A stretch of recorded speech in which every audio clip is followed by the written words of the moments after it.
Según los expertos, las extrañas y gigantescas huellas halladas en muchos lugares, junto a los relatos de numerosos testigos, demuestran el aterrizaje de naves extraterrestres en nuestro planeta. Los investigadores del fenómeno OVNI han venido registrando en los últimos años no solo el vuelo de estos artefactos, sino que se han encontrado en los campos donde han aterrizado huellas de sus artefactos y también huellas de sus pisadas, lo cual nos da un valioso material para el estudio. Hasta hoy no ha sido posible llegar a una conclusión completamente indiscutible, 100% efectiva. Falta por contrastar con restos de laboratorio la presencia real de elementos que sean extraños o incluso modificados en comparación a aquellos que nosotros conocemos en temas terrestres. Cuando hablamos de aterrizajes OVNI, una huella sobre el terreno nos lleva a la conclusión dentro de lo que es la investigación in situ de campo, es de que allí ha aterrizado algo. Otra cosa es de qué se trató, qué es lo que aterrizó en ese lugar. Los investigadores han catalogado una serie de efectos o de evidencias que suelen encontrarse, no en todos los sucesos de aterrizajes OVNIs, pero que suelen ser depresiones en el terreno provocados por la huella que deja el eventual sistema de soporte que tenga el objeto para tomar tierra. Suelen encontrarse quemaduras, incluso se ha detectado radiactividad en la zona. Nosotros tenemos un ejemplo muy claro aquí en Galicia, que fue uno de los casos de OVNI aterrizaje con humanoides más importantes que se han podido dar en el mundo, y fue lo ocurrido el 7 de marzo del 96 en la localidad de Ferrerías, en la provincia de Lugo. En ese caso pudimos sacar unos moldes de escayola que, una vez llevados a la Universidad de Santiago, al Departamento de Zoología, la opinión personal de los científicos era de que no se trataba de la huella de ningún animal conocido por ellos. Para mí no hace falta otra cosa, porque toda la historia en sí, más esas huellas, demuestran que allí aterrizó un objeto volante no identificado con 8 individuos de 2,5 metros a bordo que pesaban cerca de 250 kilos, y por eso pudimos coger esas huellas que penetraban 19 centímetros en el terreno. En Serradoutes varios testigos vieron una bola de fuego en el año 94 desplazarse a primera hora de la madrugada hacia un monte cercano. Cuando el Departamento de Investigación del Observatorio de Santiago hicieron un informe, llegaron a la conclusión de que posiblemente allí lo que hubiera caído fuese un meteorito. El cráter, desde luego, era un cráter completamente irregular, habían saltado los pinos y todo el sustrato que lo sujetaba a más de 150 metros pendiente abajo, quedando la roca limpia. Tenía que haber sido algo tan sumamente tremendo que no podía sujetarse debajo del sustrato del suelo. Realmente algo cayó en aquel lugar, pero nunca se encontró resto alguno, ni supimos exactamente qué es lo que sucedió. Un fenómeno muy extraño. Los efectos sobre los testigos cuando se aparece un objeto volante no identificado que ellos asocian a una supuesta nave extraterrestre son variados. Por ejemplo, hay muchos testimonios de personas que van circulando con su coche que de repente pues todos los aparatos técnicos o bien se vuelven locos o directamente las baterías de los coches se descargan completamente, el coche queda parado y en un momento determinado, incluso sobre el propio testigo, se empiezan a producir efectos físicos como son pérdida de memoria, vómito. Uno de los efectos físicos provocados por el fenómeno OVNI que más ha documentado los investigadores a lo largo y ancho del planeta son los efectos que provocan sobre diferente aparataje técnico. La aproximación del testigo a estos objetos ha llevado que en muchísimas ocasiones el vehículo se detenga. En otros incidentes solamente se ha provocado una interferencia sobre el sistema eléctrico del coche. Incluso en domicilios y casas se han sentido como la televisión, la radio y diferentes aparatos eléctricos que haya en la casa pues han sufrido este tipo de alteraciones ante la cercanía de estos objetos.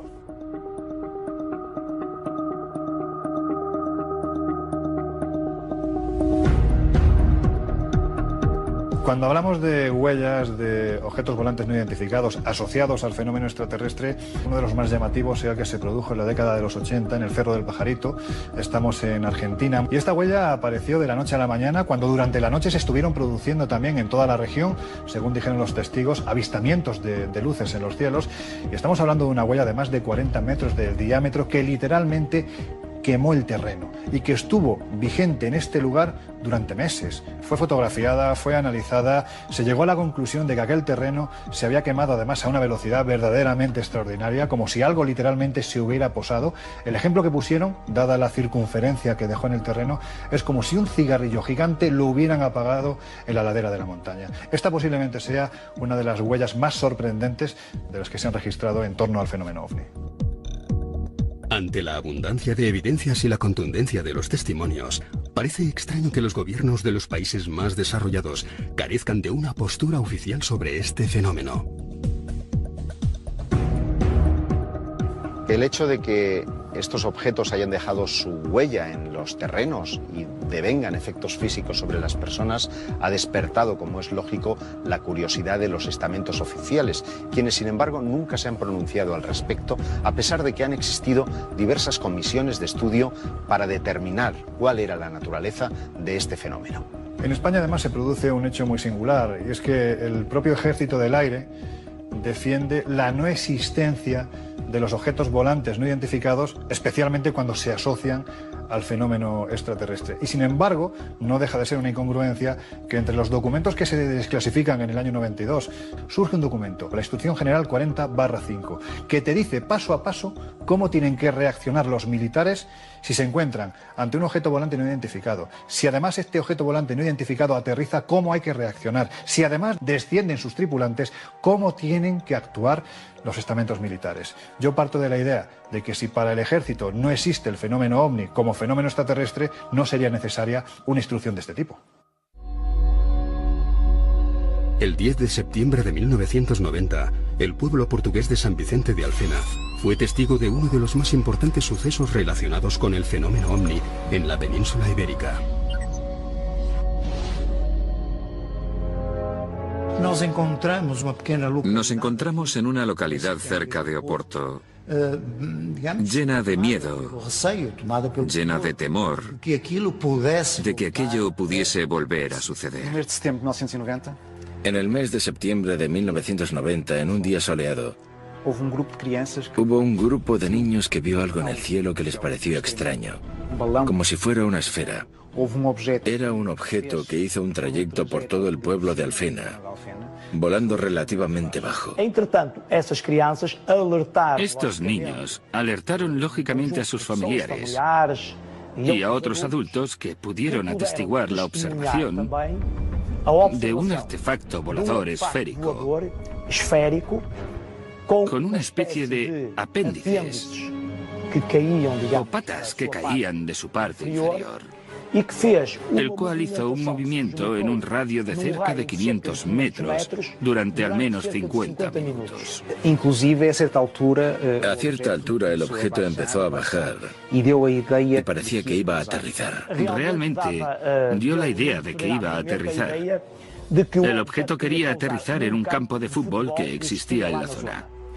Eso fue corroborado por la policía del campo de fútbol, que observaron desde muy cerca que realmente el objeto estaba prácticamente en el suelo, más o menos a 1 metro de altura.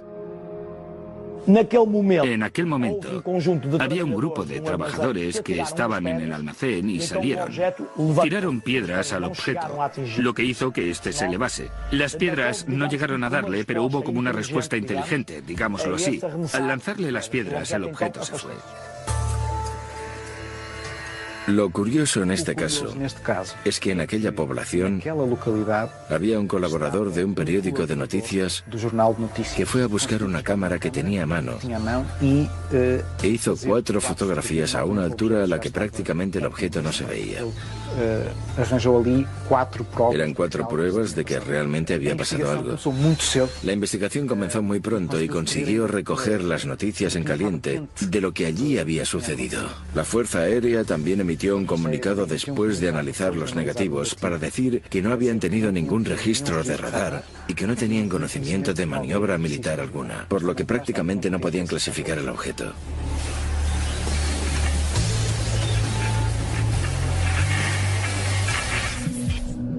Analizando los diferentes lugares con presencia de huellas o vestigios de posibles aterrizajes ovni, parece no existir una pauta clara, ni tampoco zonas donde se produzcan con más frecuencia que otras. No lo sé. A mí no me parece que haya un sitio específico o una zona más propensa para que haya esos aterrizajes por parte de esos fenómenos, sean lo que sean. No diría que los lugares en términos de aterrizajes estén totalmente comprobados, ni que haya lugares más propicios para hacerlos. En tanto en cuanto en la península ibérica hay muchos casos de contactos con extraterrestres en lugares muy distintos.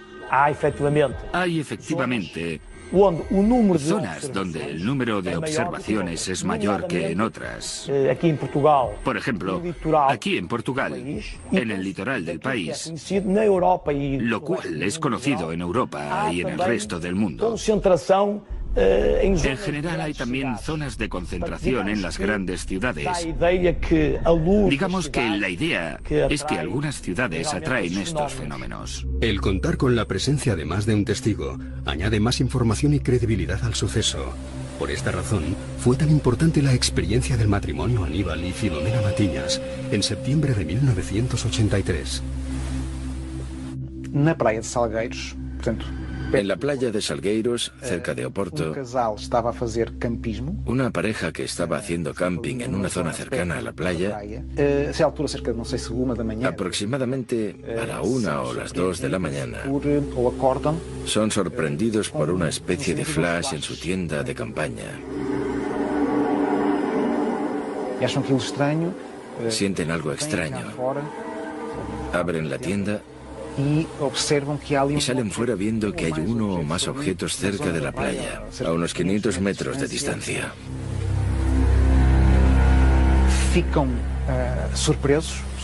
Se quedan sorprendidos aún más cuando ven a 4 seres altos, vestidos con trajes blancos, que parecía que flotaban en el aire, muy despacio, en ausencia de gravedad. Parecía que estaban preocupados por investigar lo que pasaba a su alrededor. Parecía que tomaban muestras. Ellos piensan que los seres les ven, porque el foco de luz vuelve a iluminarles sobre la tienda. Y los seres se desplazan nuevamente hacia los objetos. Ven que encima de los objetos hay una especie de cúpula que emite el flash de luz que les iluminaba a la tienda. Los objetos se levantan y dando una vuelta sobre la playa, vuelven a aterrizar. Los seres vuelven a salir y la pareja completamente aterrorizada dice: ¿qué es esto? Los seres vuelven a hacer más o menos lo mismo y después se van. Al parecer, el equipo de investigadores de STEC, cuando tuvieron conocimiento de este caso, fueron al lugar a intentar saber lo que había pasado. Sacaron fotografías e intentaron ver si había señales de ese aterrizaje, pero no encontraron nada. Tuvieron la oportunidad de hablar con la pareja y pensaron que los dos eran coherentes con lo que allí había pasado. Eso también es importante saberlo. El 29 de septiembre de 1989, 5 jóvenes, intrigados por unas luces que se veían en el horizonte, acudieron a la playa de Conil sobre las 9 de la noche. Según su testimonio, de improviso, unas formas extrañas surgieron del agua. Ven acercarse algo, 2 formas humanoides que vestían una especie de túnica de gran altura, de gran tamaño. Luego se añade una más, una tercera forma, con rasgos más difusos. Estos seres tenían rasgos completamente anómalos. De hecho, no tenían ningún tipo de rasgo facial, simplemente una cabeza en forma de huevo, sin ojos, sin cejas. Se comienzan a pasar una especie de lucecita los unos a los otros, hacen una especie de hueco de arena donde entran aquellas formas humanoides sin un rostro definido, y cuando salen son 2 personas tipo turistas nórdicos. De pronto aparecieron como si fueran seres humanos completamente normales. Salen andando hacia el pueblo y desaparecen ante la consternación de aquellos 5 jóvenes que no daban crédito a lo que estaban viendo y que sobre el terreno hubo unas marcas que, si no definitorias, sí evidentes de la presencia de aquellos 2 seres en la playa. Estos seres se hospedaron incluso en un hotel de la localidad, dando nombres y apellidos. Lo más curioso es que 2 días antes, un suceso muy parecido, pero esta vez a plena luz del día, ocurría en la ciudad rusa de Voronezh. En un parque público, ante la mirada de todos los que allí paseaban, aterriza una nave de la cual salen unos seres también de gran altura, seres que no se le ven los rasgos físicos, que se pasean por allí, que no interactúan, pero que sin embargo van dejando suficientes muestras de su presencia como para los que testigos se asusten, se queden asombrados. Se habla incluso del secuestro, del rapto de un chico de entre los que estaba en aquel parque. No solamente se relacionó el caso de Voronezh y el de Conil por la cercanía en el tiempo, sino por el hecho de que fueron episodios que no son comunes dentro de la ufología. No solamente estamos hablando de la visión de objetos voladores no identificados, sino que multitud de testigos, tanto en el caso español como en el caso soviético en aquella época, dijeron que habían visto el desembarco de humanoides. Hay extraterrestres entre nosotros, infiltrados, hay extraterrestres que tienen, de ser cierto ese encuentro en Conil, la capacidad de metamorfosear su apariencia física, lo cual nos retrotraería a lo que ya se cuenta en epopeyas antiguas, mesopotámicas, egipcias, de esos dioses que cambiaban su apariencia y que indudablemente no estarían de unos siglos para acá entre nosotros, llevarían milenios entre nosotros, lo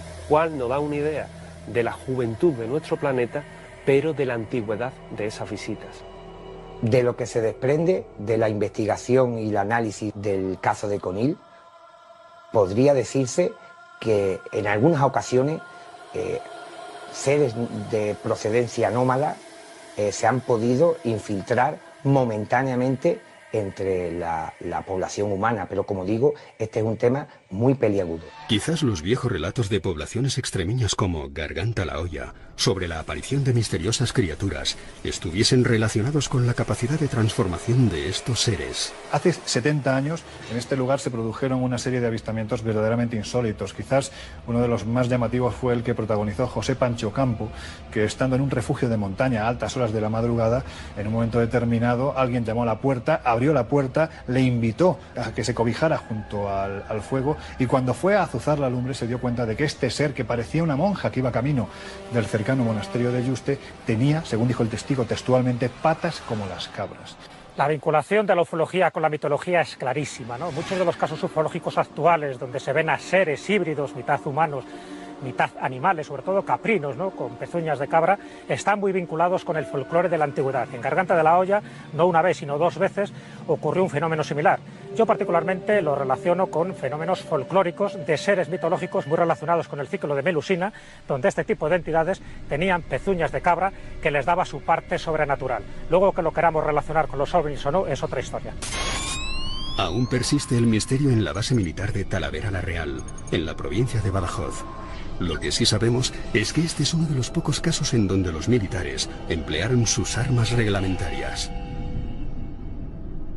Estamos hablando del mes de noviembre del año 1976, cuando 2 militares, José María Trejo y Juan Carrizosa, se encontraban de noche en sus respectivas garitas, separados tan solo por 60 metros, y a altas horas de la madrugada empezaron a observar cómo en el cielo había una serie de luces extrañas que parecían sobrevolarles. En un momento determinado, de estas luces se dio paso a otro fenómeno bastante particular, y es que ellos aseguraban estar oyendo detrás de su posición sonidos muy extraños. Incluso llegaron a calificarlos que era como si una especie de oso gigantesco estuviera detrás de ellos. Inmediatamente lo que hicieron fue armar su fusil. Fueron a buscar a ver qué había ocurrido, si alguien se había infiltrado en esta base militar de Talavera la Real, y cuando se acercaron a la posición que supuestamente ocupaba ese intruso, lo que vieron fue un objeto que había tomado tierra, un objeto luminoso, del que además había descendido una criatura que definieron tenía más de 2 metros de estatura, como si estuviera embozado en un traje verde, como si fuera una especie de buzo. Un ser muy alto, con los brazos en cruz, de color verdoso. Ellos llegan a disparar hasta 500 balas. Entran en una situación caótica, no descubren ningún proyectil después de ese tiroteo. Al día siguiente, cuando se empezó a rastrear la zona para ver qué era lo que había provocado este avistamiento, no se encontraron ni supuesta nave, ni supuesto extraterrestre, ni tampoco las balas que dispararon durante esa noche. Y lo más sobrecogedor, tanto Trejo como Carriosa, como Hidalgo, reciben una extraña radiación. Y a día de hoy no hay información alguna oficial de qué dolencias sufrieron y qué las provocó. El enigma sigue ahí. Algo se apareció en una base aérea española, un grupo de soldados dispararon más de 500 balas y no se sabe a qué.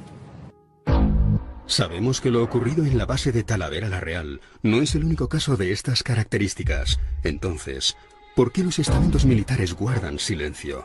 ¿Es por desconocimiento o tratan de ocultar algo? El gobierno de España tiene recogidos evidentemente diferentes encuentros a nivel militar, pero también a nivel de fuerzas de seguridad del Estado, pero sigue habiendo esas cortapisas en torno a un fenómeno que no entienden y a las cuales pues se les trata de dar todo tipo de explicación antes que la de un evento ufológico. El por qué este oscurantismo estaría en que no habría una explicación convencional, puesto que estaríamos hablando de personal suficientemente cualificado que ha visto el desembarco o ha visto en ocasiones no solamente el objeto, sino ha visto a sus tripulantes.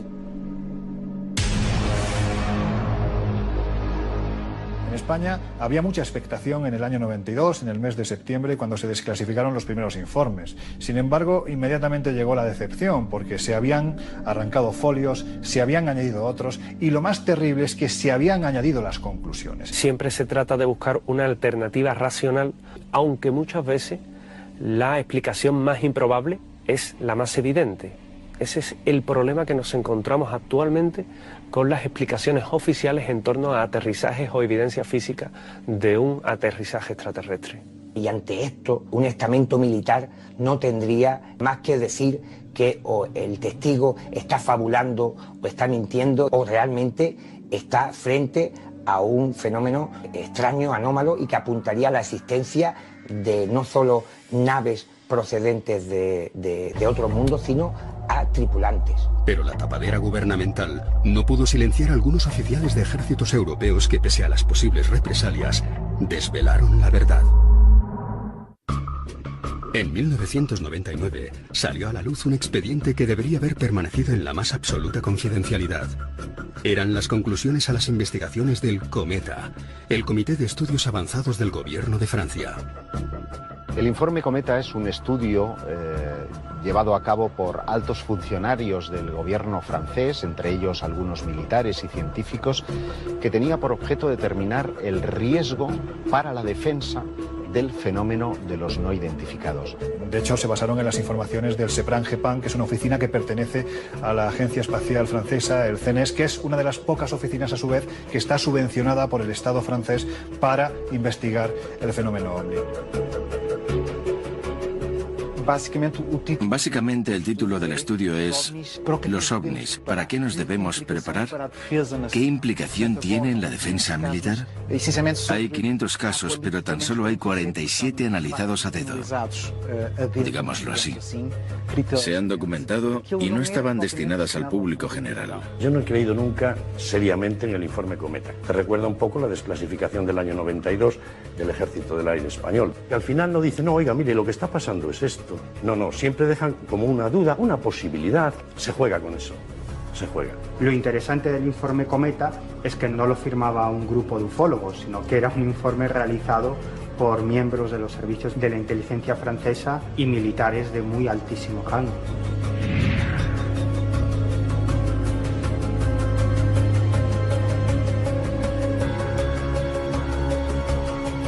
El informe viene avalado por científicos, por militares y por funcionarios de alto rango. Por lo tanto, las conclusiones que se ofrecen en el mismo tienen una credibilidad absoluta.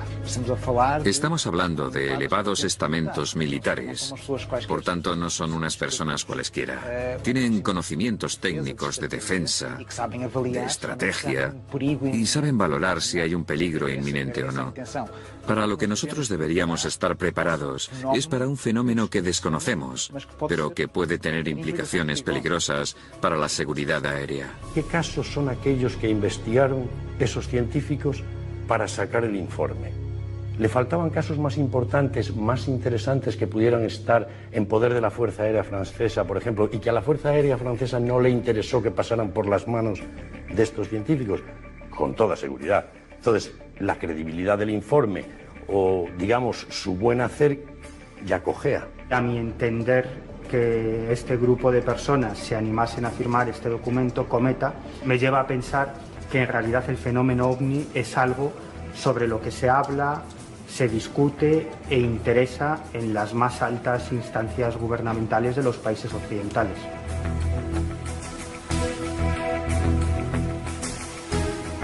El informe Cometa dio lugar a una publicación monográfica que incluso fue presentada por el presidente de la República Francesa y dio lugar posteriormente a un comité permanente de estudio científico sobre fenómenos aéreos anómalos, que es el único que permanece abierto todavía en pleno siglo XXI. Así visto, aparecen varias cuestiones, principalmente de defensa, lo que supone que así haya más estudios y que estemos más atentos a un fenómeno que es real y que puede tener consecuencias. En ese informe se traslucía la cuestión de que es posible que algunas naves extraterrestres recuperadas por ciertos gobiernos, sobre todo el estadounidense, pues eso fuese la causa de que luego se desarrollase toda una serie de tecnología, ¿no?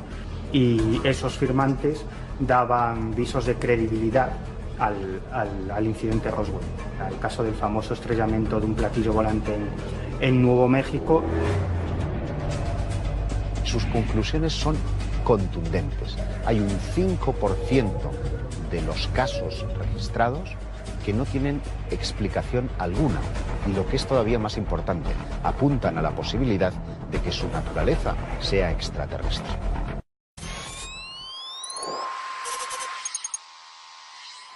Uno de los casos paradigmáticos incluidos en los expedientes desclasificados del Ejército del Aire español se registró en 1976 al noroeste de la isla de Gran Canaria, en los alrededores de la localidad de Gáldar. Un doctor, Francisco Julio Padrón, que en el año 76 tiene un avistamiento verdaderamente importante en Gran Canaria, donde observa una esfera de un tamaño gigantesco que está flotando justo al lado de la carretera, en cuyo interior además hay dos seres aparentemente enfrentados uno a otro de más de 2 metros de altura. Así es representado de hecho el croquis en el informe que es posteriormente desclasificado. Eso inequívocamente nos remitía a un objeto no identificado, tripulado en este caso por seres que no tenían nada que ver con la especie humana. En aquel preciso instante en el que el coche pasaba por allí, el objeto salió despedido hacia el firmamento, con la peculiaridad de que una corbeta del Ejército Español, de la Marina, que estaba trabajando en los alrededores, pudo registrar el despegue del asombroso artefacto. ¿Qué es lo que se sabe de estos seres? Pues verdaderamente no se sabe absolutamente nada. No hay una explicación fidedigna, salvo el testimonio de esta persona que, bueno, simplemente explicó lo que vio. Gáldar supuso muchas cosas y sigue siendo uno de los grandes enigmas, sobre todo porque los militares tomaron conciencia de que algo que no tenía explicación, que parecía que no pertenecía a nuestra realidad, a nuestro mundo, se colaba en nuestro espacio aéreo español.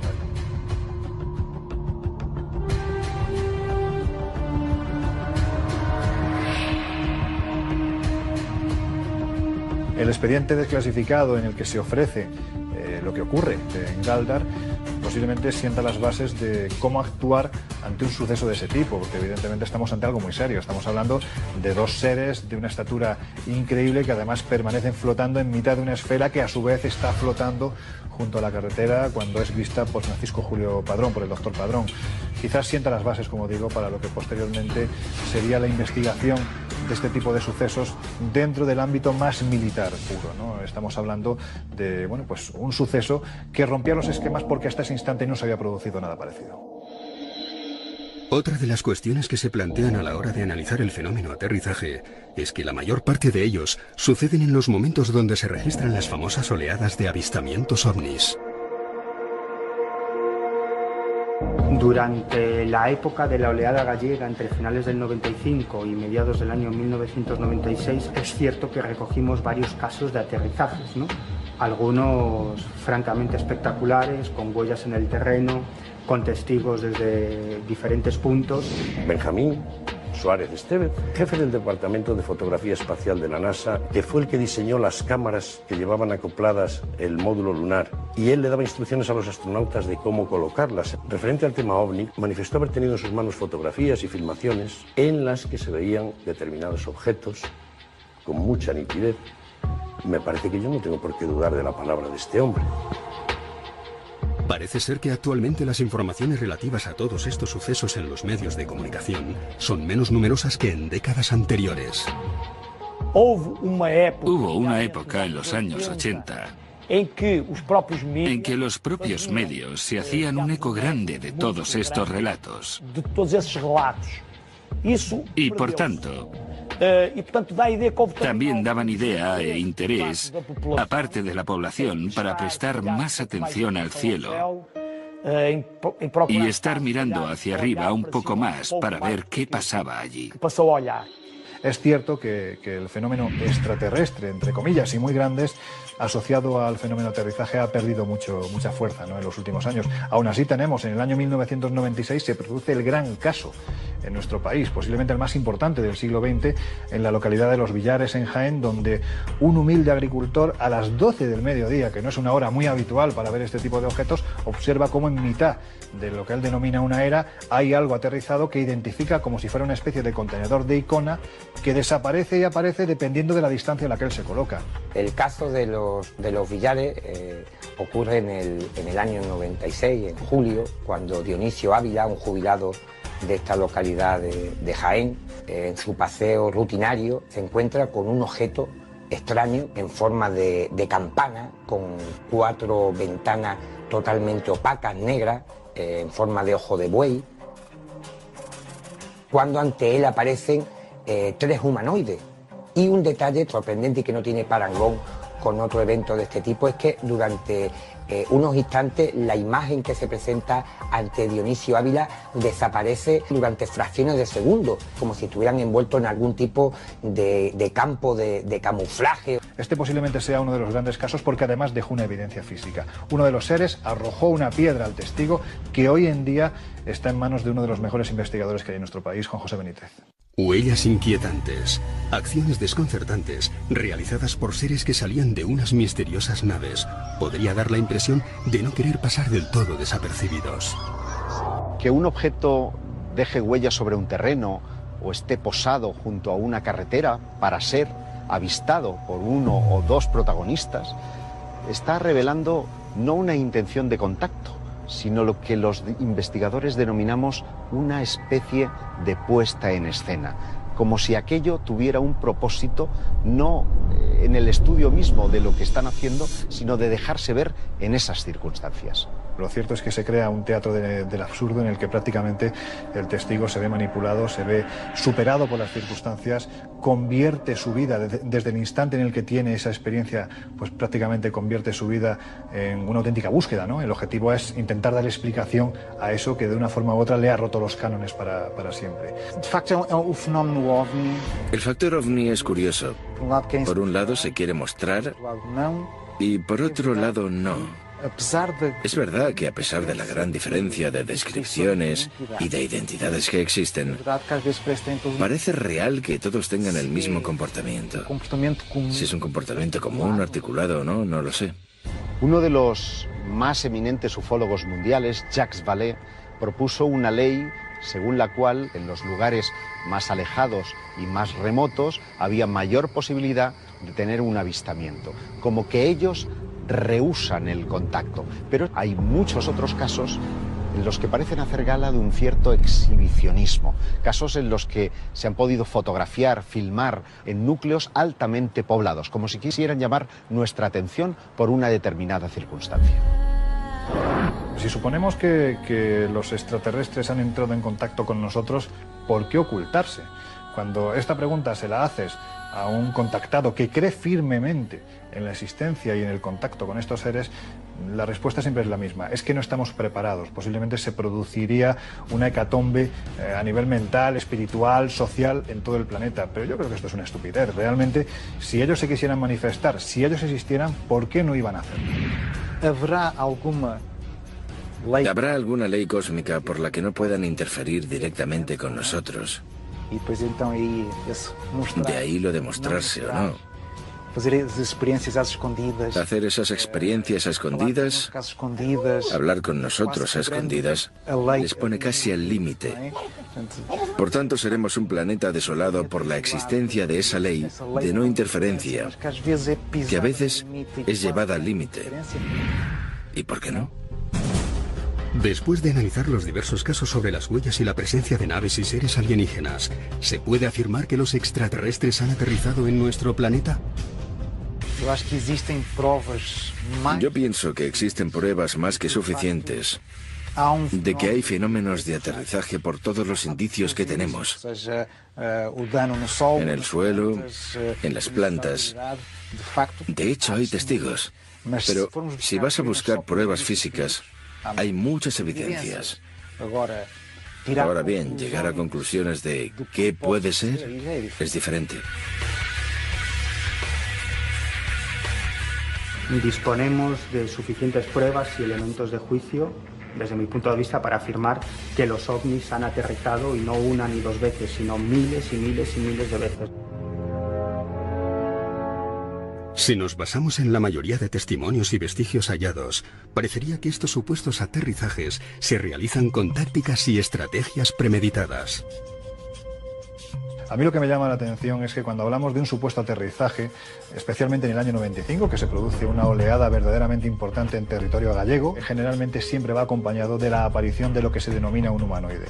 El número tan elevado de este tipo de seres que los testigos aseguran haber visto, a mí me sorprende porque posiblemente no encontramos un fenómeno similar en ninguna otra parte del mundo. De un modo general, la idea que me surge es que el fenómeno siempre se escudó en un modelo establecido. Se muestra y huye, dejando siempre una evidencia carente de análisis. Lo que observamos aquí también es una relación entre la evidencia física, la demostración física probada y verificable, y aquí lo que parecería más bien es una especie de espectáculo, de show montado, con intenciones que se nos escapan en lo absoluto. En todos los casos relacionados con el fenómeno extraterrestre, funcionarios y militares se muestran reacios a dar explicaciones. ¿Existe una mordaza gubernamental que les impide hablar? Los gobiernos y los militares de todo el mundo se han mostrado de forma desigual respecto al fenómeno ovni, pero hay un común denominador en todos ellos, y es que hay una velada cortina de silencio que afecta a los no identificados. Yo no creo que exista una mordaza gubernamental que impida hablar a los militares, simplemente por puro criterio deontológico, por su formación, porque este tipo de sucesos forman parte de la materia reservada más pura y más dura. Ellos ya saben que no pueden hablar de este tipo de fenómenos, especialmente cuando son testigos de ello. Sí, creo que habrá una potencia estratégica. En fin, en nombre de la preservación, de evitar un temor colectivo, de evitar el pánico colectivo, de segregación social. Naturalmente, esto provocaría muchos problemas a los gobiernos. Si todos estos objetos desconocidos no fueran de naturaleza extraterrestre, ¿cuál sería su procedencia? ¿Podría ser todo un montaje? Lo que nos dicen los indicios es que sucede algo extraño, que puede pasar por ser un montaje. Pero los estudios demuestran que no lo es. Indudablemente, dentro de la casuística hay casos que no son reales, que tienen una explicación convencional o que han sido fraudes, pero la mayoría de los casos son claramente apuntan a la existencia de un fenómeno real y sumamente interesante.